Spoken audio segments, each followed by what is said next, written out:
تاریخ همیشه حقیقت‌ها را نمیگوید. گاهی فقط آن بخشی را میگوید که به نفع قدرتمندان بوده و گاهی نام‌ها را کوچک می‌کند تا ملت‌ها بزرگ نشوند. سالها به ما گفتند ایل شکاک فقط یک ایل بود، سمکو خان فقط یک خان بود.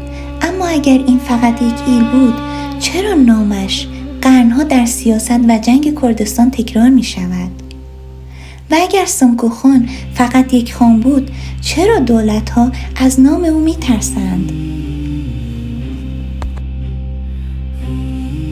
به روایت تاریخ و به گواهی پژوهشگران آگاه کرد از جمله محمد رسول هاوار، پروفسور و تاریخدان برجسته کرد از سلیمانیه، ایل شکاک نه نامی گذرا که ریشه‌ای عمیق در سرنوشت سیاسی و نظامی کردستان دارد. در کتاب سمک آقای شکاک، حرکت ملی کرد و کردستان و نیز در اسناد ثبت شده در کتاب امپراتوری صلاح الدین ایوبی که در موضع مصر نگهداری می شود، به روشنی آمده است که از ایل شکاک به عنوان یکی از ایل‌های یاد شده که در دوران امپراتوری صلاح الدین ایوبی نه تنها نقش سیاسی داشتند، بلکه مشاوران نزدیک حکومت بودند و فرماندهی بخش‌هایی از سپاه ایوبیان را بر عهده داشتند. ایل شکاک با 2 تیره بزرگ ابدویی و کاردار که از یک ریشه، یک خون و یک تاریخ برخاستند، از دیرباز پرچمدار غیرت، آزادی خواهی و پاسداری از هویت ملی کرد بوده است. از نیاکان سمک و شکاک تا خود او، این ایل همواره پیش قدم بوده است، پیش قدم در ایستادن، در مقاومت، در نپذیرفتن تحقیر و در فریاد زدن نام کرد. اما حقیقتی بزرگتر در دل تاریخ نهفته است. حرکت ملی سمکو خان هرگز حرکت قبیله‌ای نبود. در سال 1914 در قلعه استوار جریق، جایی که نه تنها اقامتگاه سمکو خان بلکه قلب تپنده سیاست و تصمیم بود، پیمانی تاریخی بسته شد. پیمانی که مرز ایل‌ها را شکست و ملت را معنا کرد.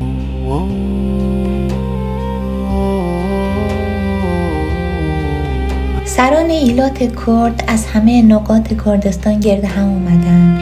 بزرگان ایل ارتوشی، ایل دری، ایل بگزاده، ایل هرکی، ایل جلالی، ایلات سوران از جمله دبکری، مانگور، مامش، مکریان و دیگر نامداران سرزمین کرد.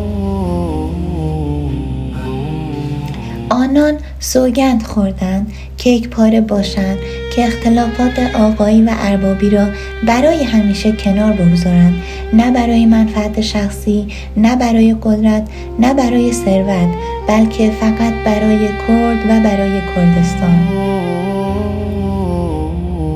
بسیاری از این بزرگان با آنکه از نظر نیروی نظامی و توان مالی بر سمکو خان برتری داشتند، وقتی صداقت او را دیدند، وقتی از خودگذشتگیش را لمس کردند و اراده پاکش را شناختند، با ایمان و عشق در کنار او ایستادند، او را رهبر خواندند و سپاه خویش را بی چشم داشت در اختیارش گذاشتند.